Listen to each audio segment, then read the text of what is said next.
Selamat pagi sahabat Seri Anugerah yang dikasihi Tuhan Yesus. Senang bertemu kembali dalam channel Seri Anugerah. Sebelum mendengar firman Tuhan, marilah kita berdoa. Damai sejahtera yang dari Allah Bapa yang melampaui segala akal dan pikiran manusia, itulah yang merawat, memberkati saudara-saudara sekalian dalam nama Kristus Yesus Tuhan kita. Amin. Saudara-saudara, selamat pagi, selamat akhir pekan. Tentu banyak agenda yang akan saudara lakukan pada hari ini. Apakah agenda weekend, family time, atau pelayanan dan sebagainya. Tapi tentu sebelum melakukannya, marilah kita sejenak meluangkan waktu untuk dibekali oleh firman Tuhan yang diambil dari kitab Pemazmur pasal yang ke-23 ayat yang ke-6. Saya baca buat kita sekalian. Demikianlah firman Tuhan. Kebajikan dan kemurahan belaka akan mengikuti aku seumur hidupku, dan aku akan diam dalam rumah Tuhan sepanjang masa. Saudara, ini adalah lanjutan atau katakanlah syair yang sangat terkenal yang daripada Mazmur, bagaimana dia menggambarkan hubungan yang sangat baik dengan Tuhannya. Dan tentu ini juga yang menjadi gambaran bagi kita bagaimana hubungan umat dengan Tuhan itu adalah bagaikan seorang gembala dengan dombanya. Tentu saudara-saudara, kita mengetahui bahwa seorang gembala hanya akan membawa domba-dombanya kepada tempat yang baik. Tentu sebelum dia membawa dombanya keluar dari kandangnya, dia sudah lebih dahulu mengetahui di mana padang rumput yang baik dan di mana air yang sejuk dan menyegarkan, agar kebutuhan domba ini dapat dipenuhi dengan baik dan mereka boleh bertumbuh dengan baik dan sehat. Meski untuk mencapai kepada padang rumput dan air yang sangat baik dan tenang dan yang menyegarkan itu, sang gembala harus menghadapi berbagai tantangan.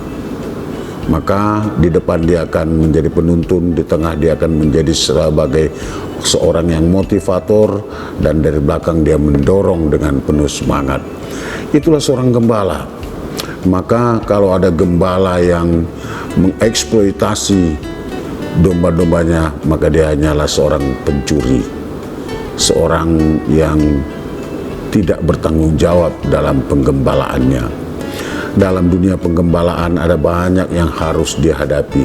Keganasan alam, katakanlah juga binatang-binatang buas, bahkan juga cuaca. Dan untuk itu seorang gembala harus meyakinkan bahwa dombanya sehat, aman bersama dengan dia. Kenapa Daud menggambarkan itu? Karena dalam pengalaman hidupnya bersama dengan Tuhan, dia memang menghadapi banyak persoalan, dia memang menghadapi banyak tantangan, ada banyak yang menginginkan kerajaannya, bahkan menginginkan nyawanya. Tetapi bersama dengan Tuhan, dia boleh melampaui aneka ragam kesukaran-kesukaran itu. Saudara, inilah yang menunjukkan bahwa dia harus juga menjadi seorang gembala yang baik bagi para rakyatnya, dan dia harus menjadi guru, harus menjadi pemimpin, dan harus menjadi imam. Dan gambaran ini juga yang akan kita teladani dalam perjalanan kehidupan kerumah tanggaan kita, kehidupan kita sehari-hari. Saudara, sebagai orang tua, sebagai suami, sebagai istri, sebagai bapak, sebagai ibu, yakinkan dirimu bahwa engkau adalah gembala yang baik, yang tidak hanya menggembalakan dirimu agar tidak terjerembab dalam dalam lembah dosa, tetapi engkau juga boleh menggembalakan istrimu, anak-anakmu ke jalan yang benar, dan meyakinkan bahwa anak-anakmu ini tidak akan menjadi sasaran atau santapan dalam tanda kutip binatang buas, atau katakanlah roh-roh kegelapan yang menjauhkan mereka dari Tuhan Allahnya.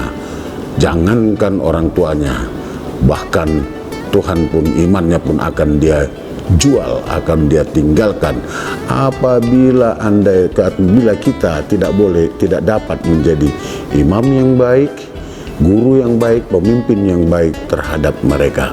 Saudara, waktunya kita untuk melihat bahwa anak-anak kita, generasi kita akan menjadi domba-domba yang baik, domba-domba Allah, generasi muda milik Tuhan yang harus kita tuntun sehingga estafet pelayanan ke depan bisa berlangsung dengan baik di punggung mereka. Maka biarlah mereka juga mengatakan bahwa kebajikan dan kemurahan belaka akan mengikuti aku. Karena apa? Karena Tuhan besertanya. Itu artinya kalau dalam bahasa terjemahannya ini harus kita baca begini: Tuhan akan mengikuti aku seumur hidupku. Jadi jangan pernah berpikir menerima kebaikan atau penyertaan Tuhan hanya sesaat. Selalulah berpikir bahwa kita adalah objek kasih atau sasaran atau katakanlah limpahan kasih sayang Tuhan, bahwa kita adalah orang yang selalu disertai Tuhan, bukan hanya sesaat. Jadi Tuhan tidak pernah sesaat memberikan kasih sayangnya kepada kita. Dia terus memberikan, dia terus menyertainya, dia terus meyakinkan kita bahwa kita ada bersama dengan dia. Pertanyaannya adalah pada diri kita, bahwa yakinkah engkau Tuhan bersama denganmu? Yakinkah engkau damai sejahtera dan kasih Kristus ada selalu bersamamu? Kristus selalu mengatakan, engkau adalah sahabatku, engkau adalah saudaraku, kalau engkau mau melakukan kehendak Bapakku. Saudara-saudara yang dikasihi Tuhan Yesus, waktunya kita juga melihat bahwa zaman kita sekarang ini, waktu kita sekarang ini, zaman pandemi ini, mari kita lalui bersama dengan Dia. Dan kita boleh mengatakan kasih atau kebaikan Tuhan selalu mengikuti sepanjang hidupku, dan akhirnya aku akan diam di rumah Bapakku. Karena apa? Ucapan seperti itu adalah kesaksian. Pengakuan seperti itu adalah kesaksian akan penyertaan Tuhan. Dan di dalam badai-badai corona ini juga, kenapa saudara bisa sehat? Kenapa kita bisa sehat sampai saat ini? Kenapa kita bisa melayani sampai saat ini? Kenapa kita bisa bekerja sampai saat ini? Artinya jawabannya ada pada ayat 6 ini. Kebajikan, kemurahan Tuhan. Ya, kebajikan dan kemurahan belaka akan mengikuti aku seumur hidupku, tidak sesaat. Jadi berbahagialah saudara, kita sekalian adalah orang yang dikasihi, yang disertai, dipenuhi kebajikan selama hidup kita. Siapakah sang pemberi kebajikan itu? Allah Bapa yang Maha Kuasa. Dan siapa yang memperbaharui kita? Yesus Kristus, anaknya yang tunggal, yang menyertai kita. Oleh sebab itu, kita juga bolehlah menjadi saluran berkat, boleh menjadi penabur-penabur kebaikan, sehingga kita tidak hanya menerima kebaikan seumur hidup kita. Oleh sebab itu kita didorong oleh firman ini juga untuk menjadi penabur kebaikan seumur hidup kita. Sahabat, selamat menabur kebaikan. Kita berdoa. Bapa, terima kasih buat berkat-Mu. Dan itulah kesaksian kami bahwa kami tidak menginginkan bahwa Engkau hanya sesaat menyertai kami, tetapi seumur hidup kami Engkau menyertai dan memberikan kebaikan. Dari situ pula ya Tuhan, kami yakini kami juga harus menjadi penabur-penabur kebaikan sepanjang hidup kami.